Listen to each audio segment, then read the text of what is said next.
Hello everyone, welcome to Arnendra 7 channel.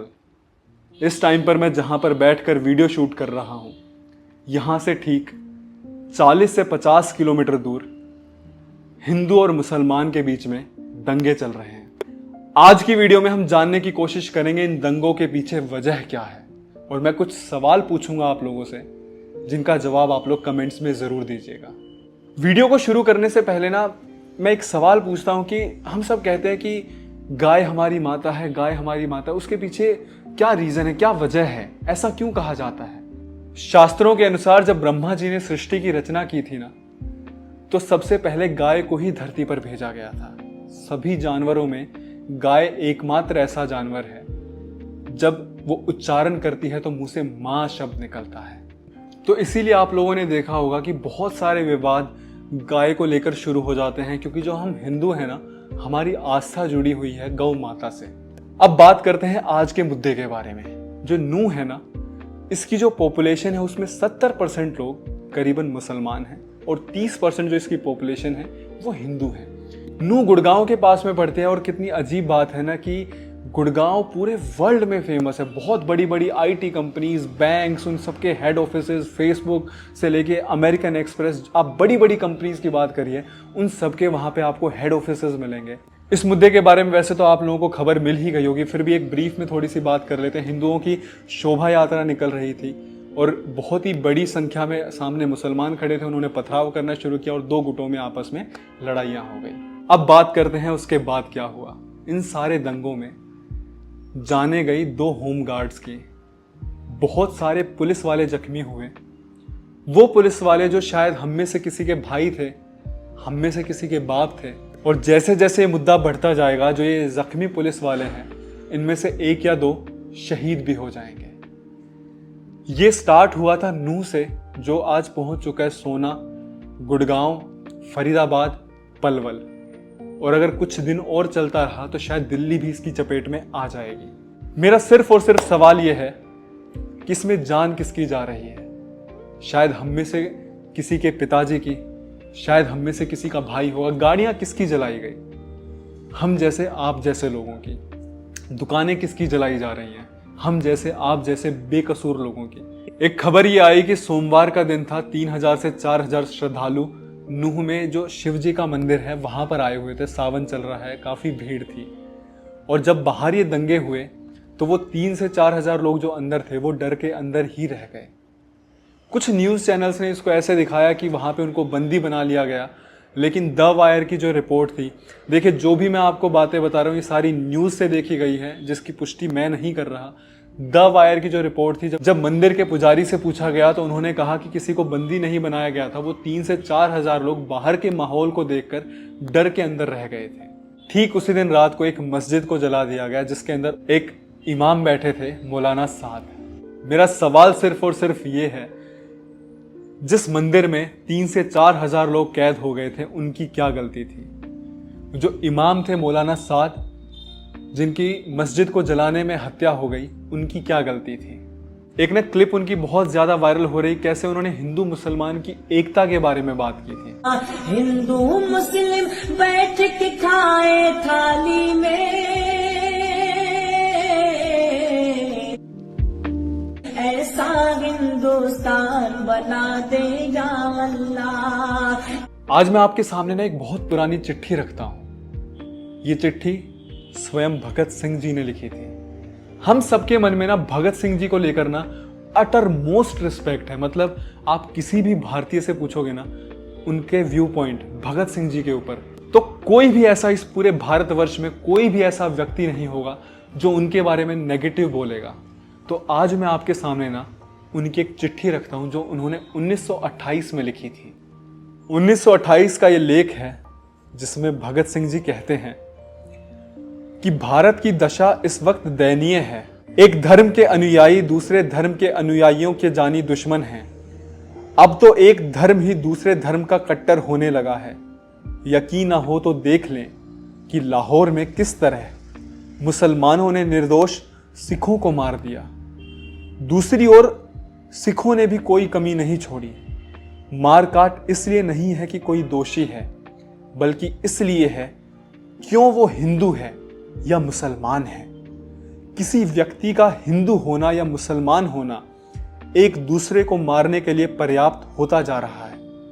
अगर ऐसी स्थिति हो तो हिंदुस्तान का ईश्वर ही मालिक है। भगत सिंह जी आगे इस लेख में लिखते हैं, हिंदुस्तान का भविष्य अंधकार में जाता नजर आता है। इन धर्मों ने देश का बेड़ा गर्क कर दिया है और पता नहीं ये धार्मिक दंगे कब भारतवर्ष का पीछा छोड़ेंगे। इन दंगों की वजह से ही भारत दुनिया भर में बदनाम हुआ है। ये मैंने नहीं कहा, ये जो लेख मैंने आपको सुनाया ये स्वयं भगत सिंह जी ने लिखा था। यार दोनों तरफ एंटी सोशल एलिमेंट्स हैं। देखो जिन्होंने दंगे करवाए वो सुरक्षित हैं, पिस कौन रहा है, गाड़ियां किसकी जल रही हैं, लोग कौन परेशान हो रहे हैं, किसको दिक्कतें हो रही हैं, आप ये देखिए ना। अच्छा मैं आपसे ना एक बहुत लॉजिकल सवाल पूछता हूं। कोई भी एक इंसान जो किसी एमएनसी में जॉब करता है 9 to 5 वाली, वो सुबह 7 बजे अपने घर से निकलता है, 9 से 10 बजे ऑफिस पहुंचता है, 6-7 बजे फ्री होता है, रात को 8 या 9 बजे अपने घर पहुंचता है, खाना खाता है, सो जाता है। कभी आप ना उससे पूछकर देखना कि उसका इन दंगों पर क्या विचार है। वो अपनी लाइफ में ना इतना ज्यादा बिजी है कि उसका ना इन नेगेटिव न्यूज की तरफ ना उसका ध्यान भी नहीं जाता।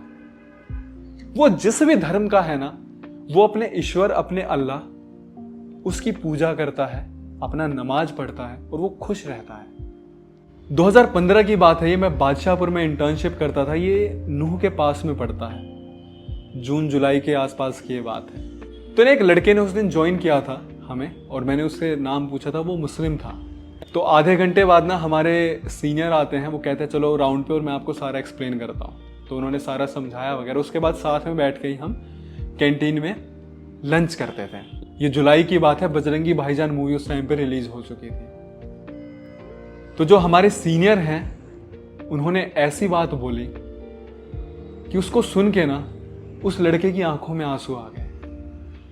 हमारे सीनियर ने ये कहा, यार मैं बजरंगी भाईजान मूवी देखने गए थे, भाई मज़ा आ गया, इतनी बढ़िया मूवी थी।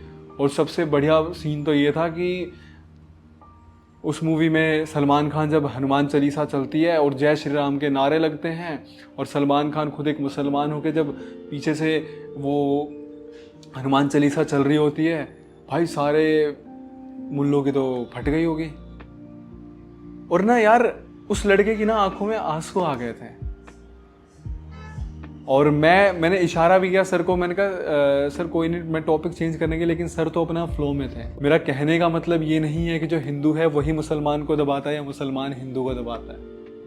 मेरा कहने का सिर्फ और सिर्फ ये मतलब है यार कि जो एक पढ़ा लिखा और समझदार इंसान है ना, वो इंसानियत में बिलीव करता है, वो अपने धर्म को मानता है, वो दूसरे धर्म को नीचा नहीं दिखाता है। और यार देखो जिसको दंगे फसाद करने हैं ना, वो अपने धर्म को तो ऊपर रखेगा लेकिन दूसरे धर्म को नीचा दिखाएगा। और ये जो एंटी सोशल एलिमेंट्स है ना, ये दोनों तरफ हैं। मुझे ये भी पता है कि इस वीडियो के बाद मुझे बहुत सारी हेट भी मिलने वाली है, बहुत सारे नेगेटिव कमेंट्स भी आएंगे, बहुत सारे मुझे थ्रेट्स भी आएंगे, तेरे को हम अनफॉलो कर रहे हैं, तू सनातनी नहीं है। मैंने आपको सनातनी का मतलब भी बताया, मैंने आपको बताया कि मुझे गर्व है मेरे हिंदू होने पर, लेकिन मेरा हिंदू होना, मेरा धर्म मुझे ये भी सिखाता है कि किसी दूसरे धर्म, किसी दूसरी जाति को नीचा ना दिखाएं। इन सारे दंगे, इन सारी लड़ाइयों के पीछे वजह पता है क्या है? सिर्फ एक मैं आपको समझाता हूं एक एग्जांपल से। बात करते हैं मैं सबसे अच्छा हूं, फिर हम बोलते हैं हमारा परिवार सबसे अच्छा है, फिर हम बोलेंगे कि हमारी जो कॉलोनी है वो सबसे अच्छी है, हमारा खानदान सबसे अच्छा है। इन सब में अच्छा कौन रहा जहां पे हम प्रेजेंट रहे? मैं सबसे अच्छा हूं, मेरा परिवार सबसे अच्छा है, मेरा गांव, अच्छा फलाना तू उस गांव का है, नहीं मेरा गांव तो तेरे गांव से अच्छा है, अच्छा मैं यूपी से हूं, मैं हरियाणा से हूं, मैं राजस्थान से हूं, मेरा राजस्थान सबसे अच्छा है, मेरा हरियाणा सबसे अच्छा है, ठीक है। नहीं मैं हिंदू धर्म से हूं, मेरा धर्म सबसे अच्छा है। नहीं मैं ब्राह्मण कास्ट से हूं, मैं जाट हूं या फिर मैं बनिया हूं, तो नहीं यार बनिया सबसे अच्छे होते हैं, नहीं यार जाट सबसे अच्छे होते हैं, नहीं यार ब्राह्मण सबसे अच्छे होते हैं। ये जहां जहां मैं है ना, वो सबसे अच्छी होती जा रही है और यही मेन लड़ाई की वजह है। आज जितने भी दंगे हो रहे हैं वो सिर्फ और सिर्फ इसी बात को लेके हो रहे हैं। कभी धर्म आपस में भिड़ते हैं, कभी जाति आपस में भिड़ती है। आज हम खड़े हो गए कि हिंदू धर्म सबसे अच्छा है, कल को हिंदुओं में आपस में लड़ाई होती है तो वो खड़े हो जाते हैं कि नहीं यार मेरी वाली जाति सबसे अच्छी है। कल को मुसलमानों में आपस में लड़ाई होती है, वो खड़े हो जाते हैं नहीं यार हम ये वाले अच्छे हैं, आप तो ये वाले हो। हर जगह ना सिर्फ इन चीजों को लेकर लड़ाई शुरू हो गई है। आपने देखा कि कैसे ना हर हफ्ते एक नया मुद्दा निकल के आ जाता है। कुछ टाइम पहले खालिस्तानी वाला था, फिर मणिपुर वाला हो गया, आज नूह वाला हो गया।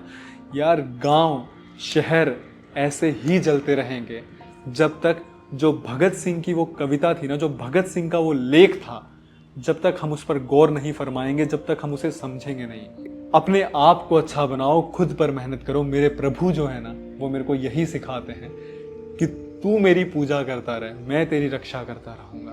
अपने धर्म की रक्षा करो, पर यार हिंसा के माध्यम से नहीं, जिसमें किसी के बाप, किसी के भाई, किसी के परिवार के सदस्य की जान चली जाए। क्योंकि यार बात ऐसी है ना कि आज इस गांव के हिंसा में किसी का बाप भाई गया है, क्या पता कल को ऐसी कोई हिंसा हमारे पड़ोस में भी हो जाए और बेकसूर हमारे भी किसी परिवार के सदस्य की जान चली जाए। उन लोगों का सोचो ना यार, जिनकी दुकानें जला दी गई। कितनी मेहनत करता है एक इंसान, जिसका पूरा बिजनेस, जिसका पूरा परिवार उन चीजों पे बसा, वो कैसे फिर से खड़ा हो पाएगा। मेहनत करो यार, आगे बढ़ो, जितना ज्यादा हो सकता है ना पॉजिटिव रहो। और आपके मन में जो नेगेटिव वाइब्स है ना, मैं आपको कह रहा हूं एक बार मेरे कहने पर ना आप श्रीमद् भगवत गीता पढ़ो।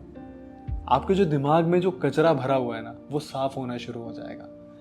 हो सके तो यार मुझे कोई हेट मत देना, मैंने किसी भी धर्म के बारे में गलत नहीं बोला, मैंने बात की है सिर्फ और सिर्फ इंसानियत के बारे में। उम्मीद करता हूँ आपको वीडियो अच्छी लगी होगी।